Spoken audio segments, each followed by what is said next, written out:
Welcome to Surya's TV. Good evening news. విద్యార్థులు బాగా చదువుకొని రాజకీయాల్లోకి రావాలని సీఎం చంద్రబాబు ఆకాంక్షించారు. మీ టీచర్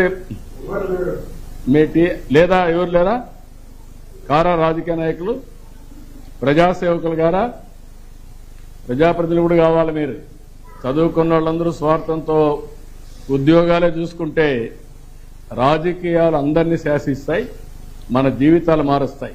ఇప్పుడు నేను తల్లికి వందనం ఇచ్చాం, మినిస్టర్ గారు ఉన్నారు, ఆయన కూడా చదువుకున్నాడు, బాగా మంత్రి అయ్యాడు. ఇప్పుడు తల్లికి వందనం ఇచ్చాడా? ఇది ఒక ప్రభుత్వ విధానమేనా కాదా?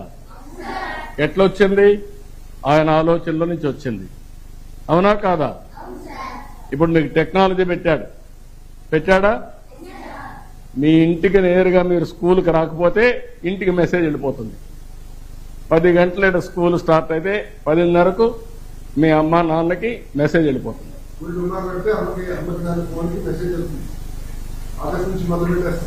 ఇప్పుడు దుమ్మా కొడతారు. ఇప్పుడు దుమ్మా కొట్టడానికి వీలు లేదు, అవునా కాదా?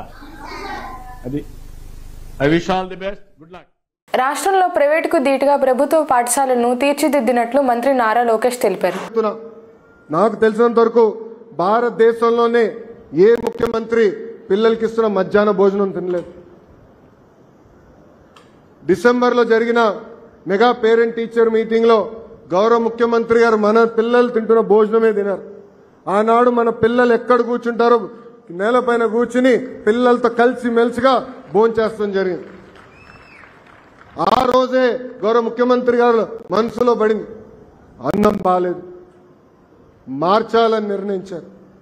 తిరిగి నేను ముఖ్యమంత్రి గారితో హెలికాప్టర్లో ప్రయాణం చేస్తే 30 నిమిషాల పాటు మన పిల్లలకి ఇస్తున్న భోజనం గురించి ఆయన మాట్లాడారు. అక్కడి నుంచే వచ్చింది ఈరోజు మన పిల్లలకి ఇచ్చే సన్న బియ్యం. దొక్క సీతమ్మ గారి పేరుతో మధ్యాహ్న భోజనం ఈరోజు నాణ్యమైన సన్న బియ్యంతో మన పిల్లలకి అందజేస్తున్నారు గౌరవ ముఖ్యమంత్రి శ్రీ నారా చంద్రబాబు నాయుడు గారు. అంతేకాదు గొప్ప వ్యక్తి డాక్టర్ సర్వే. టీడీపీ ఎమ్మెల్యే ప్రశాంత్ రెడ్డిపై వివాదాస్పద కామెంట్స్ ఎవరికీ భయపడే ప్రసక్తి లేదని వైసీపీ మాజీ ఎమ్మెల్యే ప్రసన్న కుమార్ స్పష్టం చేశారు. 7వ తేదీ రాత్రి జరిగిన విషయం అందరికీ తెలిసిందే. నిన్న నాకు చెయ్యి నొప్పుండి మద్రాసుకు వెళ్లాను, ఎంజీఎం హాస్పిటల్కి వెళ్లాను, మా డాక్టర్ గారికి చూపించుకున్నాను, మెడిసిన్స్ రాసిచ్చారు, తెచ్చుకున్నాను. ఈ లోపల ఇక్కడ కొంతమంది భజన పరులు ప్రసన్న కుమార్ రెడ్డి కనబడడం లేదు, భయంతో దాక్కున్నాడు, ఇవన్నీ ఏదో వాగుతున్నారంట. ఇది నల్లపురెడ్డి శ్రీనివాసరెడ్డి గారి బ్లడ్. ఇది భయపడేది మాలో లేనే లేదు, మా కుటుంబంలో లేనే లేదు. ఎంత దూరమైనా పోతాం, ఎంత ఫైట్ అయినా చేస్తాము. మాకు ఆ బుద్ధులు లేవు, దాంకోవాలా, బెయిల్ వచ్చేదాకా అక్కడ ఉండాలా, ఇక్కడ ఉండాలా, ఎవరికి కనబడకూడదు అనేది నా మనసులోనే లేదు. నిన్న అనుకోని నొప్పి ఎక్కువగా ఉంటే మెడ్రాస్ పోయి చూపించుకొని ఈరోజు మార్నింగ్ బయలుదేరి వచ్చాను. ఎందుకంటే నిన్న సాయంత్రం 4 అయిపోయింది చెన్నైకి పోయి చూపించుకొని వచ్చాను. అదంతా హాస్యాస్పదం. ఆయన కనబడడం లేదు, ఏడకపోతాను నేను. రండి, ఇప్పుడు వస్తారా, అరెస్ట్ చేస్తారా, తీసుకెళ్ళండి.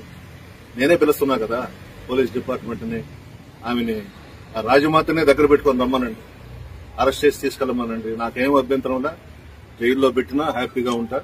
కానీ జరిగిన దాని మీద మాత్రం పోలీస్ డిపార్ట్మెంట్ నిజాయితీగా ఎంక్వైరీ చేసి అరెస్ట్ చేయాలి. మా దగ్గర వీడియోస్ ఉన్నాయి, మా ఇంటి మీదకి వచ్చిన వాళ్ళ వీడియోస్ అంతా ఉన్నాయి. దాంట్లో సీనియర్ నాయకులు కూడా ఉన్నారు, వాళ్ళ పేర్లు నేను చెప్పను, అందరికీ తెలుసు మా వాళ్ళందరికీ ఆ నలుగురు ఎవరో. ఇది మంచి సాంప్రదాయం కాదు, ఎవరికి కూడా జరగకూడదు ఈ విధంగా. అందులో నెల్లూరు జిల్లాలో చాలా మంచి జిల్లా మంది. ఒకరు ఎలక్షన్స్ లో తిట్టుకుంటాం, మరలా స్నేహపూర్వకంగానే ఎక్కడ కనబడ్డా మాట్లాడుకుంటాం.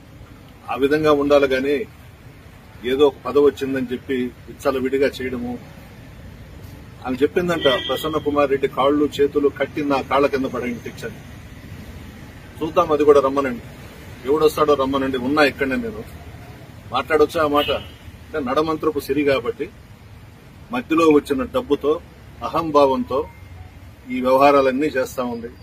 ఆయన భగవంతుడు చూస్తున్నాడు, ఖచ్చితంగా వాళ్ళకి శిక్ష వేస్తాడు. నియోజకవర్గంలో ప్రతి ఒక్కరికి శుద్ధ చేసిన తాగునీటిని అందిస్తామని సెంట్రల్ ఎమ్మెల్యే బోండా ఉమా తెలిపారు. గత ప్రభుత్వం నేను ఎమ్మెల్యేగా ఉన్నప్పుడే 5 రూపాయలకే పరిశుద్ధమైనటువంటి మంచినీటిని, తాగునీటిని ప్రజలకు అందించడానికి ప్రపోజల్ పెట్టాం. ఇవాళ మినరల్ వాటర్ ప్లాంట్లో 20 రూపాయలకి 30 రూపాయలకి అమ్ముతున్నటువంటి 20 లీటర్ల క్యాన్ని 5 రూపాయలకి అందించడం కోసం ఈ కార్యక్రమం తీసుకొచ్చాం.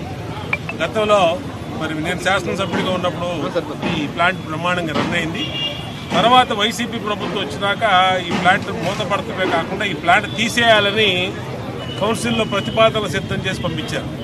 మళ్ళా ప్రిన్సిపల్ సెక్రటరీ వరకు మంత్రి గారి వరకు ప్రపోజల్ను మూవ్ చేసి మళ్ళీ దీన్ని 5 లక్షల రూపాయలతో సుమారు బడ్జెట్తో రెడీ చేశాం.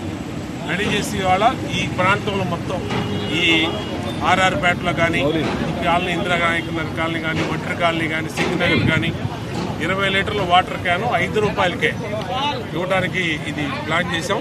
ఇది ఇవాళ ప్రారంభించుకున్నాం. గురు పౌర్ణమి మంచి రోజులు ప్రారంభించుకున్నాం. రాబోయే రోజుల్లో కూడా ప్రతి డివిజన్లో ఇలాంటి వాటర్ ప్లాంట్ని కమిషనర్ గారితో మాట్లాడతాం, మంత్రి గారితో మాట్లాడతాం.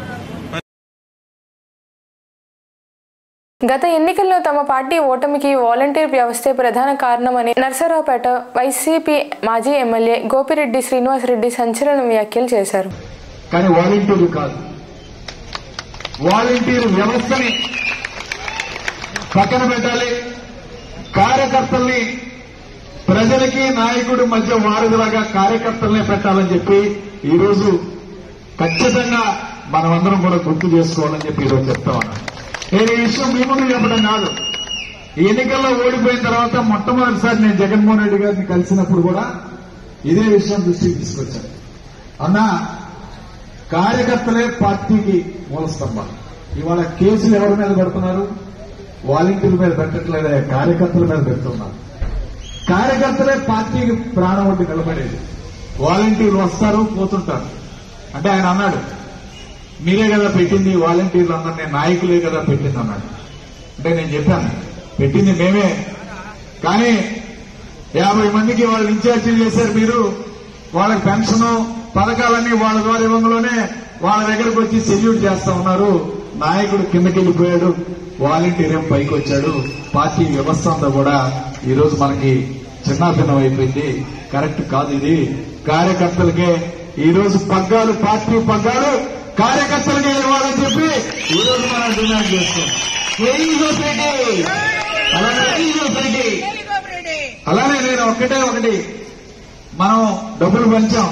మనం అధికారంలో ఉన్నప్పుడు సుమారు 2,70,000 కోట్ల రూపాయలు, 70,000 కోట్ల రూపాయలు, 2,70,000 కోట్ల రూపాయలు మనం ప్రజలందరికీ కూడా పంచాం. ఈ డబ్బులు ఎవరి ద్వారా పంపించాం? వాలంటీర్ ద్వారా పంచాం.